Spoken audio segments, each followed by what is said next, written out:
Welcome back to the Grown Kid Talk Show, and today we're going to talk about the acquisition of Bethesda by Xbox and how it still doesn't make me want to buy an Xbox. I'm going to give you a whole host of reasons and go through many game titles because let's not forget it's always been about the games. But before we get into today's video, Genshin Impact is fucking insane. I'm in love with it. It has a real chance, I think, to win at least best free-to-play game this year. It might change up the free-to-play model entirely. It is totally crazy value, and it's just amazing what was done with this game. It is a gacha game, does work a little bit differently, but it is still has co-op with online friends. It still has heavy RPG elements, and from what I can tell so far, and it's only been a day, that the monetization scheme is not that egregious because there's a story there that is worth playing with characters I'm already falling in love with. It's just insane what this could do. It potentially could be game of the year level, which blows my mind, so I might have to talk about that in depth. I also want to give a huge thanks out there for getting the video to about 140 views in a day and 5 likes, which I think is pretty darn cool. So I hope you enjoyed today's video. This still doesn't make me want to buy an Xbox. Yo, it's the Grown Kid Talk Show.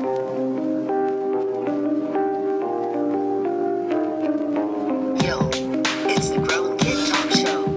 Yo, Grown Kid Talk Show. Yo, it's the Grown Kid Talk Show. I'm not going to go into this at all really because I want to focus on the games and I want to keep your attention and make the video kind of short. But Geekwire writes this interesting piece analysis: Microsoft's acquisition of Bethesda is a massive disruption for the video game industry by Thomas Wild on September 21. And in the article it goes on to state it could change the formula here on big companies just buying developers for the sake of kind of buying them and owning them. There's tons of information in this article that is worthwhile. It's neither positive nor negative. It is really just like a flat, fair assessment of this acquisition. And one of the good points that was brought up is that think about Disney buying everything that they're buying, Star Wars, and what that has done to certain movies. I'm not going to critique this or that. I'm just posing that idea out there for you, whether you're for or against that kind of conglomerate nature. And I keep seeing videos, Microsoft is winning the console war because they bought Bethesda. First of all, there is no console war. And second of all, who gives a shit about the acquisition of some old games and a company that really isn't all that respected anymore anyway? I don't know how many of you out there respect Bethesda for what they've done recently. Again, let's look at the recent history of Bethesda as well. Not exactly something to write home about. There isn't a war. It's pretty clear what console you should go with if you want to play games, like really good games. If you want to play the latest Call of Duty, yeah, sure, go play Xbox. Who cares? It's the cheaper console and it's not even full next gen. So yeah, have fun with that. But I don't.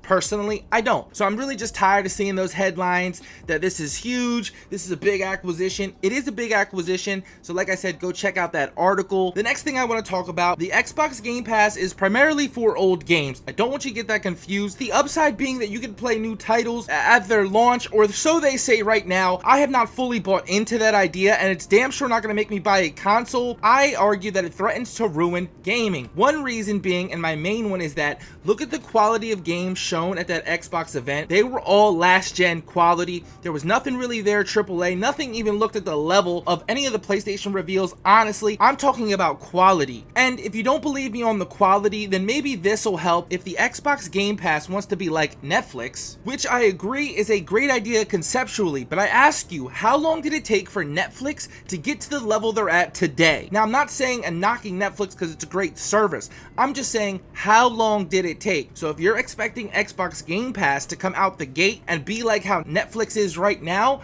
you're sadly mistaken. That Game Pass is going to take time to develop, and that's even if they deliver on the promise that you're going to be able to play new games on release. I still don't believe that. The money that the developers would have to make up in their games as a live service, which again is just trash, and Xbox is really known for that kind of games as a service, so we get more of those. No thanks. Developers often work on incentives. How much is sold on that day? How are the developers of smaller type industries going to be able to break in and become a AAA studio like a CD Projekt Red if they cannot use that model? I do believe standards should change, but it's not going to change instantly. And if you think the Game Pass is going to be like Netflix overnight, I'm sorry to break it to you. Now let's talk about the fucking games. Prey's up first. Now Prey is a one-off game that is a first-person pretty good game. Honestly, it did look cool and the premise was dope and I did like it, and it did create a nice genre like a Dead Space. Prey is not a game that's going to sell me on the acquisition, and just because Microsoft buys Bethesda, that doesn't mean they're going to make Prey 2, and if they do, I don't care about Prey anymore. It's been so long, and I get it, if you're a diehard fan of Prey, good, I hope you get your game, but that's not new and not innovative. It was a good shooter slash RPG type of thing,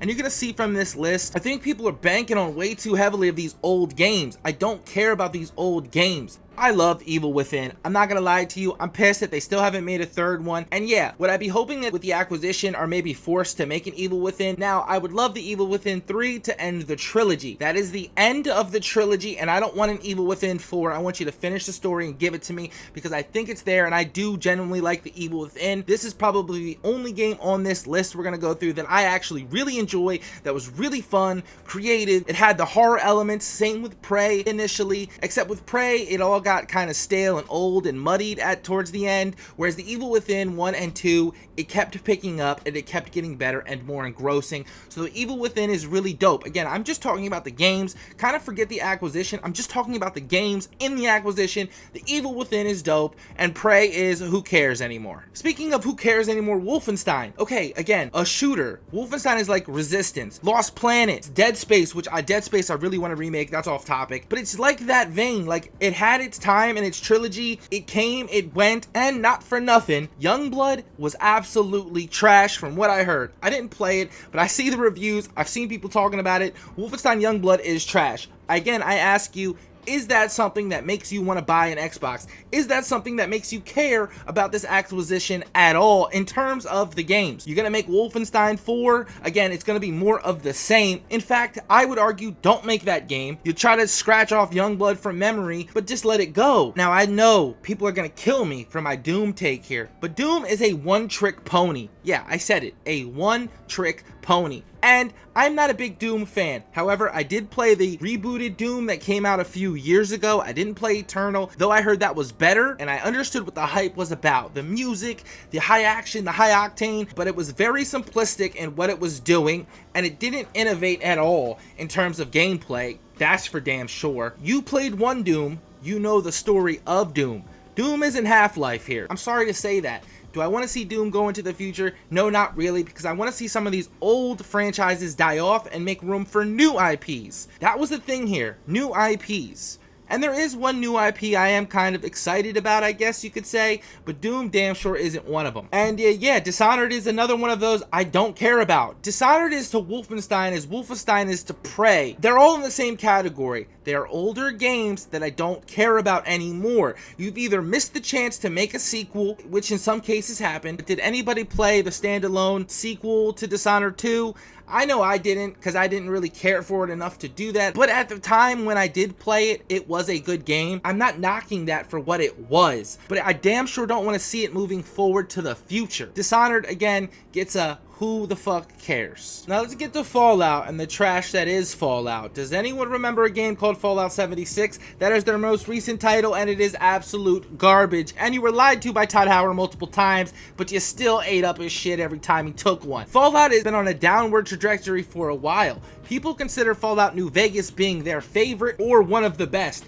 Isn't it funny how the developers from Fallout have left that studio to create Obsidian Games, created their own game called Outer Worlds, which again was just a Fallout simulator. It was good for what it was, but it wasn't exactly innovative. And I know Obsidian and now the Fallout team can maybe work together, get Fallout New Vegas 2. Again, I ask you, do you want Fallout New Vegas 2? I'm sure you'll say yes, because you've been treated so badly and you don't know what new IPs and new good games are as an Xbox fan. But as a PlayStation fan talking to you in an honest way, I get it, you guys are gonna think I'm hating, but I'm telling you, if old games that you want to see sequels to, but they get to be a little bit generic because they haven't done anything interesting with the Fallout story, the lore, in a long time. So yeah, Fallout as a whole gets okay, cool. Well, I get it, there's tons of diehard fans out there.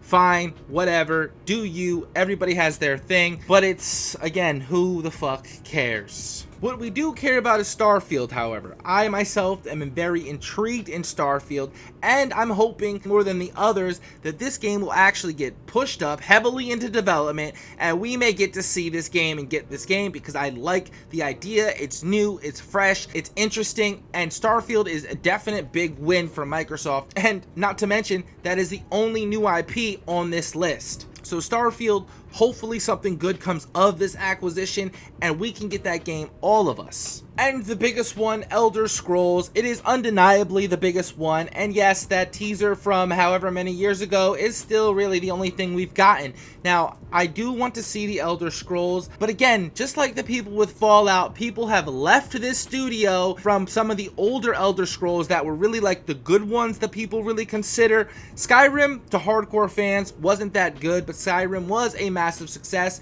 I myself also liked Skyrim, but those people also left to make a certain studio, and I'm going to name that real briefly here. Once Lost Games is what they started. Isn't it crazy that two different franchises, two different sets of developers that worked on the games that were most beloved by fans, arguably, left to create their own studios, Obsidian and Once Lost Games? I don't think that bodes well. Now maybe Microsoft can be the big daddy and tell everyone to play nice, but back to Elder Scrolls, yes, I do want to see what they can do with this. Bethesda has been known to let their community, really talented people, take care of their games and lift their games up from trash and glitchy bugness.